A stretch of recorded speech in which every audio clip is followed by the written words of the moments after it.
Right,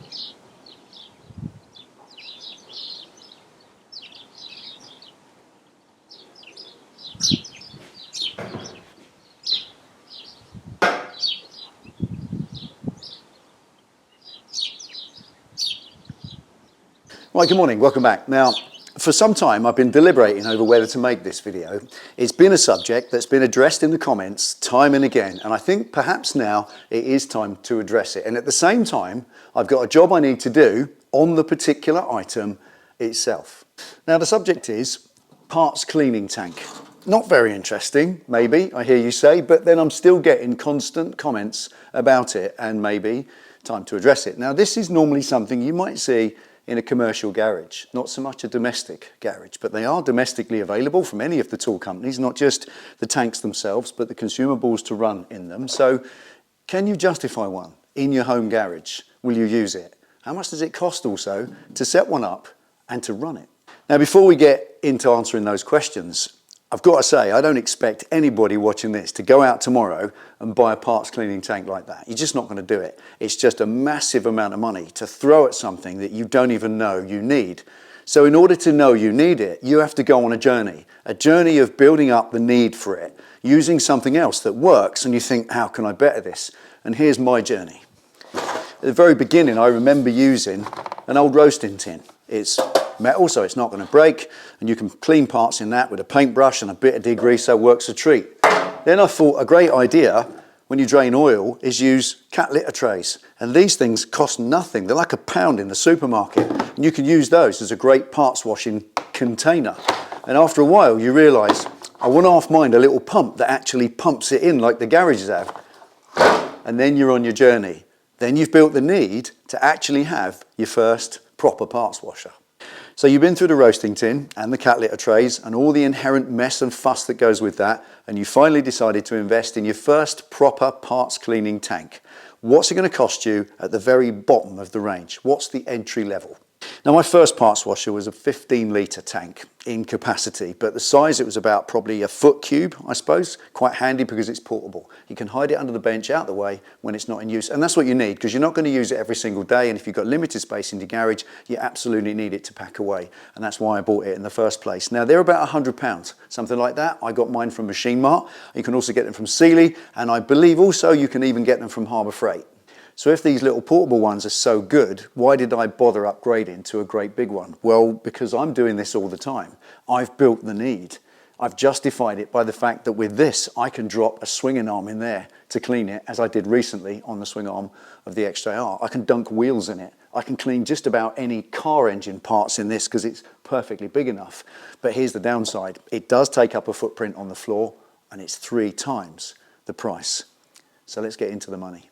So about £100 for a basic tank that you can hide under the bench, £300 for that one over there, more money if you want one with wheels, and more money if you want one with bubbles that agitates and all the rest of it. So I've seen those for as much as £700 for the all singing, all dancing. So that's how much you're going to spend on it.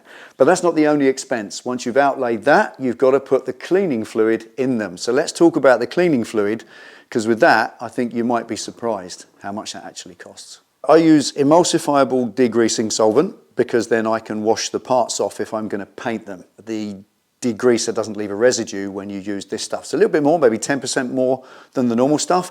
And this, a 5-litre drum of it is about £50, and this big one, 25 litres, is £250. It's a lot of money, but here's the thing, you don't use it, you don't consume it, it just rotates. It circulates inside the tank, and when it gets really filthy, you just filter it out, clean the tank out, and you pour the filtered clean fluid back in. So actually, I bought this nearly 6 years ago, and it's still going strong. So it's not that expensive when you think of it like that. And we do a little discount on it on Spannermonkey, so I'll leave a link below in the description if you want to buy yourself some to go with the tank that you're probably going to treat yourself to. Anyway, today, I want to clean the fluid in my big tank.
Right, now I think we all know, don't we, that everything we do on our motorcycles creates an environmental impact of some sort or another.